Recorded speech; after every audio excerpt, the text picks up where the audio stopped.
making some very costly history here. Don't lose that in all that's happening. This is now the third longest shutdown in history, and when you look at it carefully, it is now already the longest full shutdown of all time.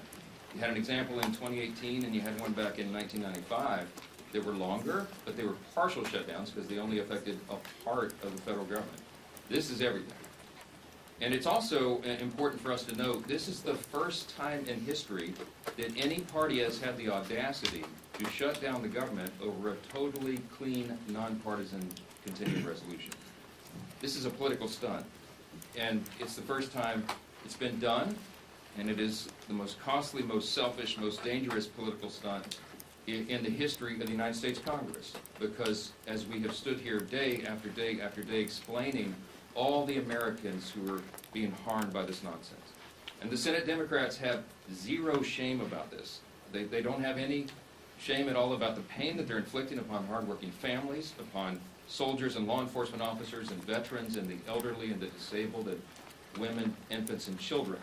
Services to all those categories and paychecks to those folks are being stalled because Democrats are playing games. Today, Leader Thune in the Senate will once again bring the clean, nonpartisan CR to the floor for a vote. They will have another chance. Democrats will have their 12th opportunity to pass the bill. It is the same bill that they themselves supported just 7 months ago.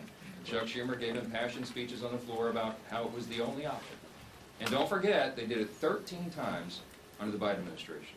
Very similar measures, but not now. Something's changed. Over the weekend, we saw what it was all about. The Democrats made crystal clear that this is about politics. The politics were on full display. The politics, the spectacle, is what the mobs, the crowds, the rallies this week were all about. It was quite ironic, though. The irony was very glaring. They called it the No Kings Rally. But the great irony, of course, that we pointed out over and over was if President Trump was a king, the government would be open. If President Trump was a king, he would have closed the national parks and the National Mall, so they couldn't have had the rally out here. By the way, that's what President Obama did during the shutdown in 2013, closed all the parks and the National Mall. Here in Washington, you had Senators Bernie Sanders and Chris Murphy and Cory Booker and others marching in the streets. Now, these are the same senators who voted over and over to shut down the legislative branch and hand the reins to President Trump. They're decrying the situation that they themselves created. This has always been about the spectacle. Chuck Schumer himself joined the spectacle in New York City. And it's interesting to note his activities there. He was standing side by side some of the most radical groups that maybe ever assembled on U.S. soil. They openly advertised as co-sponsors of the event in New York City. The Communist Party USA, the Democrat Socialist of America, the Freedom Socialist Party, the Young Communist League of New York, many others. Do we need any further evidence? They're not hiding this. They're out in the open. They're not shy about it. Because this is the core constituency of the modern Democratic Party. These are objective facts. Look at what's happening. Open your eyes. It is exactly why Chuck Schumer is pandering in this whole charade. We've explained from the very beginning, this shutdown is about one thing and one thing alone: Chuck Schumer's political survival. Now, I noted on Friday the lead organizer of the rallies this weekend issued an open threat to Democrats. Quote, "The cavalry is coming in on October 18th, and they're either going to be celebrating with you, or they're going to be calling for new leadership." Now that's a direct threat to Chuck Schumer, and he heard the message.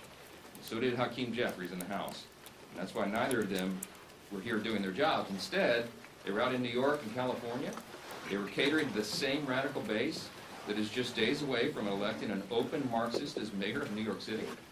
And now that Chuck Schumer has had his spectacle, he's had his big protest against America, this is our plea.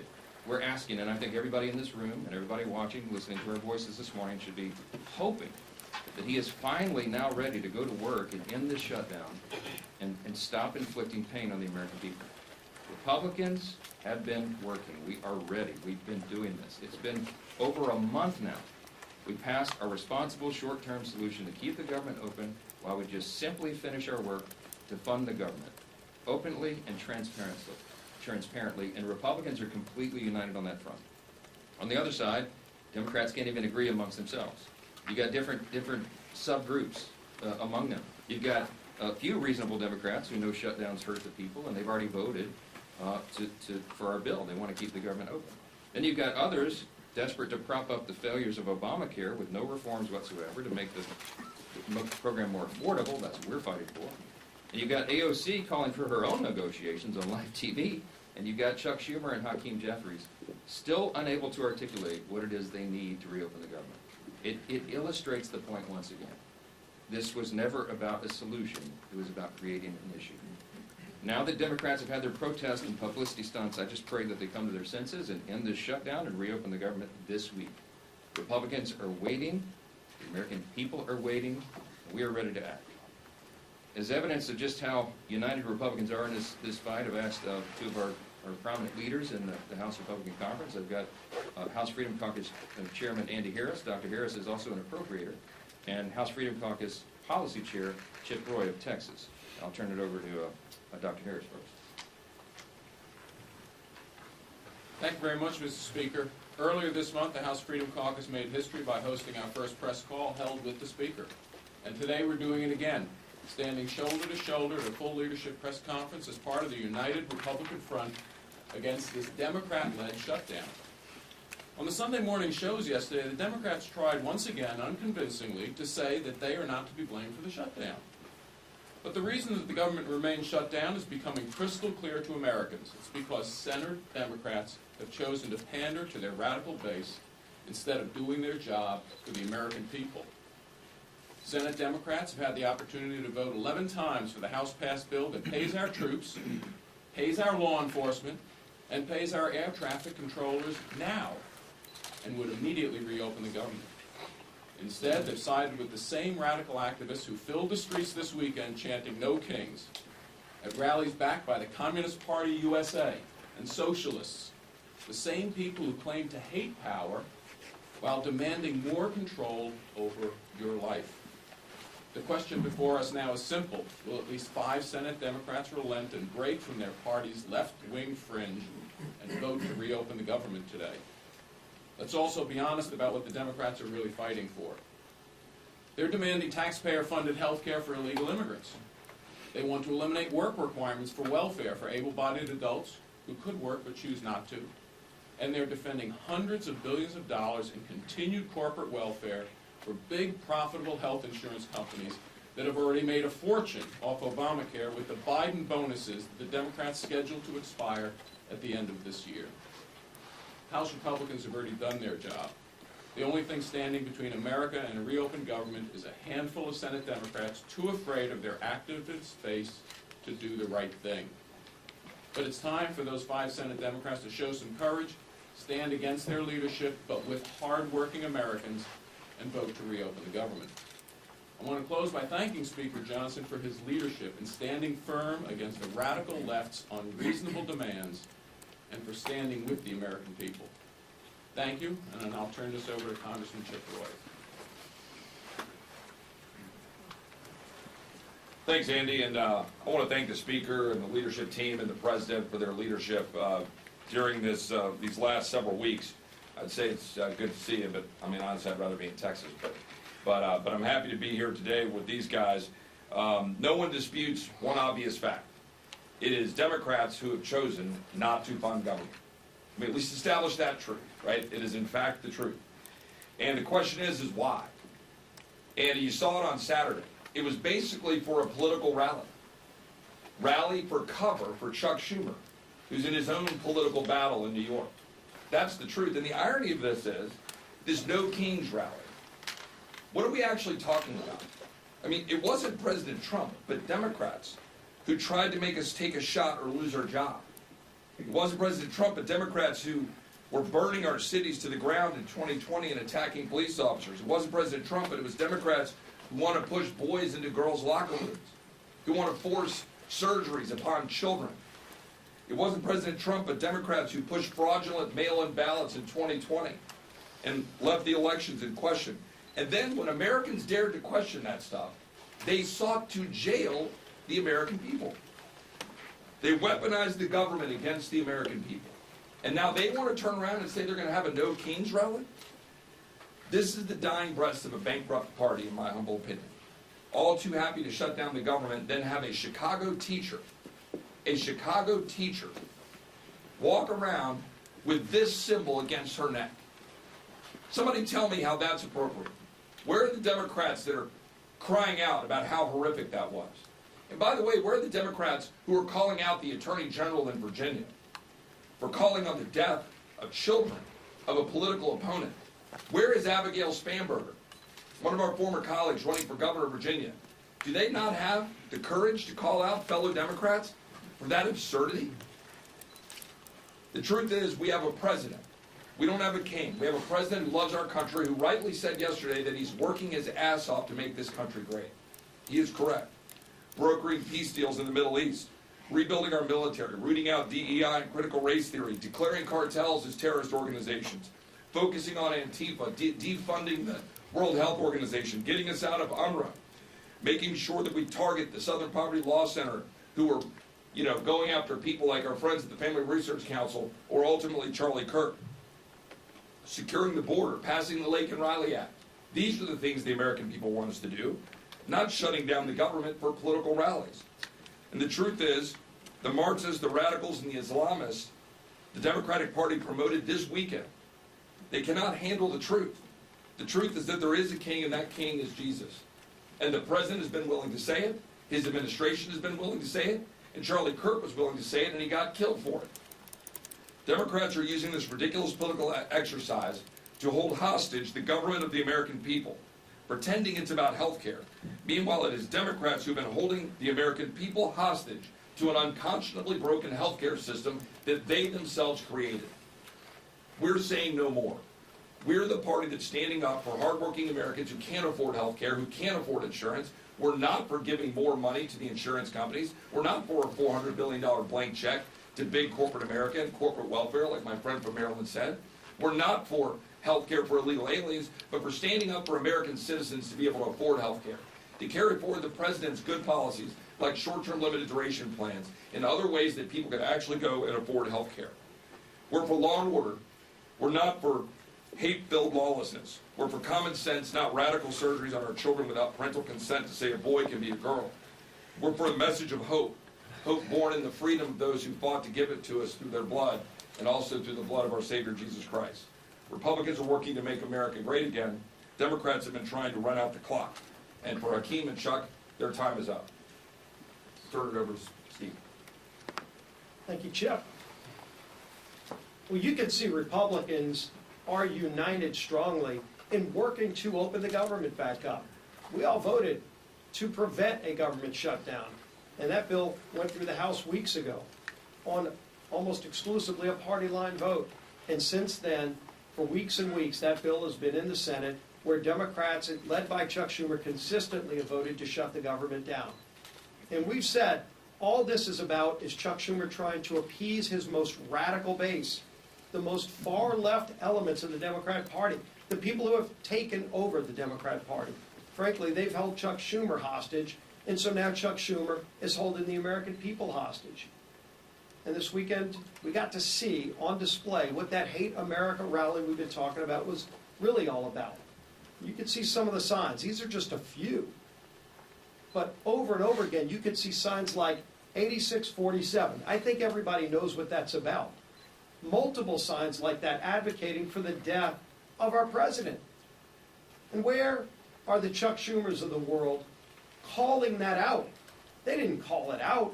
They actually went and celebrated with those people that are advocating for the murder of President Trump and other Republicans. It's insanity. Yet that's where the Democrat Party in Washington has gone. Most Democrats around the country don't buy into that far-left radical socialist base that Chuck Schumer's catering to. And that's why so many are walking away from that party. But in the meantime, that's who is controlling the Democrat Party here in the United States Senate and in Congress. And that's why we continue to be at this stalemate. Not because there's some ability for us to come together and find a common ground. We've been trying. We had a provision in the working families tax cut that would have lowered premiums for families, healthcare premiums, by 11%. It was scored by the Congressional Budget Office to do that. 11% reduction in premiums for families. And you might ask, well, why is that not law of the land? Because it passed the House. But when it got over to the Senate, it was Senate Democrats who went to the parliamentarian and fought to get that provision removed, because they don't care about lowering premiums for families. They really don't, and they showed it over and over again. What do they care about? They care about catering to the most radical elements of their base. You could see the sponsors, and it's been mentioned before, the Communist Party of America, the Socialist Party. Well, that's who's taken over the Democrat Party. It's not who America is. America is not a socialist nation. It's surely not a communist nation. But the Democrat Party here in Washington is trying to pull the country down that rat hole. We've seen it over and over again. That experiment's been tried time and time again, and you could go look at the scrap heap of history to see other countries where it's failed. Why won't they go protest over in those countries and just be a part of those countries where it's already failed? But they come here and they lie about our president. They call him a king, where ironically they're also advocating for the death of that democratically elected president. And so you've got to see it all on full display. And hopefully that's what Chuck Schumer needed to go through to show them that he's still keeping the government shut down to appease that group. But now that rally is over. And the pain that he has inflicted on American families continues. It's time for Chuck Schumer to end the pain he's inflicting on millions of American families. And finally, vote. Just 5 Senate Democrats need to come together to vote to open this government back up again. We still have big differences, and we'll be negotiating our differences in the weeks ahead. But it's time he releases the American people from this crazy experiment. With that, bring up our whip, Tom Everett.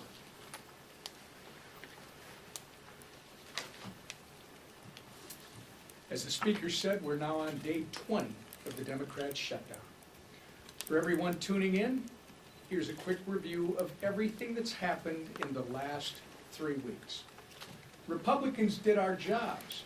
We passed a clean, nonpartisan government funding bill that Democrats supported just 6 months ago and passed 13 times under the Biden administration. 11 times now, Democrats have refused to pass our clean CR, shutting the government down in the process and forcing Americans to pay the price.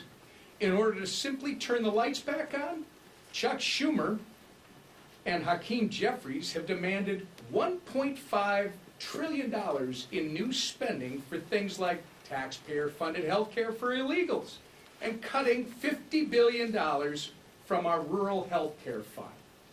They've taken the American people hostage while pointing fingers at us for refusing to concede to their absurd wish list of demands.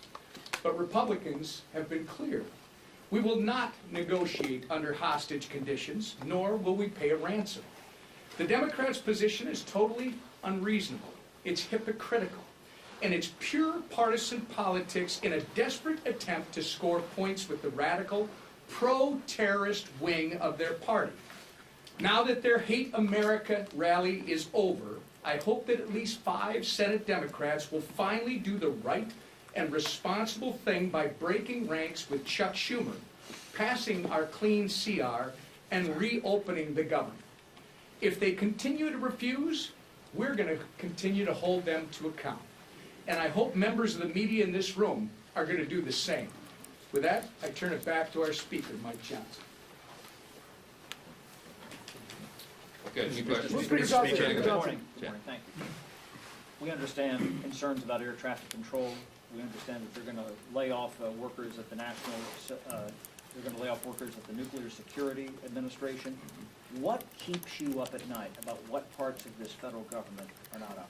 Well, those are 2 good examples. The question is, when the administration is required to triage federal spending, they have to look and evaluate what are the most essential and what are the less essential functions of the federal government. And they look at policy, personnel, and all these offices. But the things that concern me the most are TSA, for example. I mean, you're right. We are shorthanded already with air traffic controllers, with TSA agents, keeping the airports safe and our flights safe. We cannot afford this nonsense. And I think the Democrats in their heart of hearts know that. When you're talking about nuclear deterrence, our former colleague Brandon Williams was a congressman from New York, and now he's now been confirmed, and he's one of the people in charge of nuclear deterrence in the United States. He's a former officer on a nuclear submarine. He brings a lot of experience to that job, and he came to sit down with me a few days ago, last week, and he said, I just want to articulate for you how serious this is in terms of national defense. And we didn't get into the classified parts there, we weren't in the skiff, but suffice it to say that every day that the government is shut down, it is a danger to the American people. We're in a nuclear arms race with adversaries right now. It can't be any more serious than this. China, Russia, Iran, North Korea, you've seen what they're up to. America is the last great superpower on the planet, but we have to maintain that status. And if we get behind on funding or personnel or any of these projects that we're involved in that are at a level that we can't talk about in here, it's very serious. So you have every function of the federal government that is being adversely affected. Of course, we've got the troops paid, thankfully, the middle of this month, because the president did heroic work. They found money within DOD that they could use on a temporary basis. But that money is going to be exhausted. You can't have the troops unpaid. You can't have Border Patrol agents unpaid. They've got to defend the country. And this is not a game. And that's why you see us so frustrated up here every day. Again, I'm going to reiterate what we said earlier. This is the first time in history that we've been in this situation. There has never been a party that shut down the entire government, or a party that shut down, over a clean CR for nothing but political partisan purposes. Their rally illustrated exactly what we've been saying for the last 20 days. It's about politics, and it's disgusting. Yes, sir. Speaker Johnson, you say that the Democrats had a Hate America rally, but what does it say that the President of the United States over the weekend released a video of him pooping on the American people? The President uses social media to make the point. You can argue he's probably the most effective person who's ever used social media for that. He is using satire to make a point. He is not calling for the murder of his political opponents, and that's what these people are doing. I mean, in one of these photos, I think there's a picture of the president hanging in effigy by a noose on one of these, the one on the far end. I mean, it's unconscionable. Look, America is built on the idea of free speech. You have the right to protest. Of course, we jealously guard that. I mean, Chip and I are attorneys. We've defended that right in the courts. But what they're doing right now is different. They are trying to incite violence. It's not funny. You don't mock a president who has already had 2 failed assassination attempts on his life. This is not a game. And the idea that communists would be supporting this is unconscionable to us. Look, when we give tours of the House chamber, and we bring in constituents, and we point out all the historical facts and images around the building, I always start with "In God We Trust," which of course is right above the rostrum of the speaker's podium. And if you look in the visitor's guide to the House chamber, it says on page 14, when was that put there? Well, it's put there in the early 60s, 1961, as I recall. And it says in the guide that it was put there, Congress voted to put that there as a rebuke to the Cold War era Soviets. Why? Because their philosophy, that's what it says, a rebuke to their philosophy. Their philosophy was Marxism. Marxism begins with the premise that there is no God. It is antithetical to who we are as Americans. The Declaration of Independence says we're created by God and He's the one that gave us our rights. It is in God whom we trust. That is the national motto. That's what America is built on. What those people are advocating for is at its essence un-American. And when they go the next step and they call for violence on political officials in an environment that is already a heightened threat environment, it's dangerous stuff. They had the right to do it. Congratulations, they didn't burn any buildings down. That's a big achievement for the left, to have some kind of gathering where they don't have a looting and riots and burn a building down. There was, I think, some in Portland, they threw bottles and bricks and stuff at the ICE facility because that's what they do for fun now out there. But they had a free speech event. Congratulations. But you need to look past that and look at what it is they're advocating for openly, and it's really scary stuff. Yes, Speaker, Secretary. Mr. Speaker, we know Senator. I was actually pointing to her. I don't think you've asked a question for her. Go ahead. Hi, Oriana with this. So, Arizona Attorney General Chris Mays said over the weekend that she plans to file a lawsuit against you for not swearing Adelita Grijalva. Have you or your office spoken to her in the last couple of days about that, and what's your response to that? Oh, my goodness. Okay, yes, so there, yet another Democrat politician from Arizona is trying to get national publicity, so now it's the state AG who's going to sue me because Grijalva is not, Rep-elect Grijalva is not yet sworn in. Let me go through this again for you, and I have some updates. First of all, I'm following the Pelosi precedent. I was on some of the Sunday shows and was asked about this because this is all they have to talk about right now. When Julia Letlow was elected under very similar circumstances to fill the seat of her deceased husband, who passed away tragically by COVID, Nancy Pelosi, Speaker Pelosi at the time, took 25 days to administer the oath of office to her. It wasn't just Julia. The Pelosi precedent extends even further because when Pat Ryan and Joe Sempolinski were elected, during an August recess, they waited 21 days to administer the oath to those two rep-elects because they were not in session. We are not in legislative session.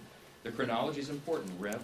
Grijalva won her race in, I think it was the last week of September, after we had already gone out of session. So I will administer the oath to her, I hope on the first day we come back, legislative session. I'm willing and anxious to do that. In the meantime, instead of doing TikTok videos, she should be serving her constituents. She could be taking their calls. She could be directing them, trying to help them through the crisis that the Democrats have created by shutting down the government. Oh, and by the way, I also did find out this little tidbit that should be interesting to you. When a rep-elect comes in on a special election in particular, it is up to the leaders of her party, his or her party in the House, to give them guidance and direction. One of the first things they do is reach out, what we do, is reach out, majority leader, or reaches out to the rep-elect and says, hey, welcome, congratulations, here's all the things you need to do. Here's the office of the Chief Administrative Officer of the House, and they will help you get all of your computers set up and your passwords and all the rest. That call was apparently never made by Rep. Grijalva, and I don't know if the Democrat leader's office didn't inform her of that. But I found out this morning that the person who runs that office in the Chief Administrative Office is on furlough because they voted to shut the government down. And so that person didn't reach out affirmatively, but now it's been sorted out, and I'm told they're going to her office today because she made a TikTok video saying that she couldn't use her computers. Well, she'll be able to use her computers now. Okay, she has 16 staffers. They need to be taking calls. They need to be helping their constituents, just as Republicans are out in their districts right now, helping them navigate the chaos that is created by Democrats who are playing political games. Are we not fast approaching the point where this CR doesn't buy you time for appropriations? Well, I would defer to my appropriator buddy up here, but here's the thing. The appropriators have been doing great work. They're continuing to work. Even during the shutdown, they're working individually and on their subcommittees and among themselves and even across the aisle to get the next batch of appropriation bills ready for passage. Is the time eroding quickly? Yes. Is it dangerous for them to shut the government down right now? Yes, because we have very pressing matters that we need to handle, but we can't do it when the Senate is stalling all of that, stopping it. We passed 12 separate appropriations bills through the House committee. They've done their work. 3 of them off the House floor, 3 bills off the Senate floor. They don't match up exactly, so we're going to conference committee on that. We have to finish that process. We have to rebuild the muscle memory for regular order, because that is how we serve as good stewards of the American taxpayers. We're anxious to do that. We hope the Democrats will see the light. We hope that you will ask them the tough questions this week. Why in the heck are you doing this? What is the point? What is the purpose? And don't let them say it's about Obamacare subsidies, because that was always going to be the subject of debate internally and across the aisle between the caucuses and amongst everybody in the month of October. And they are now eating up the clock for us to have the thoughtful debate about reforms and things that might be necessary if indeed that's going to be extended. So it's on them. You need to ask them the tough questions. We're here to do the work. We'll continue to do it. Thank you all.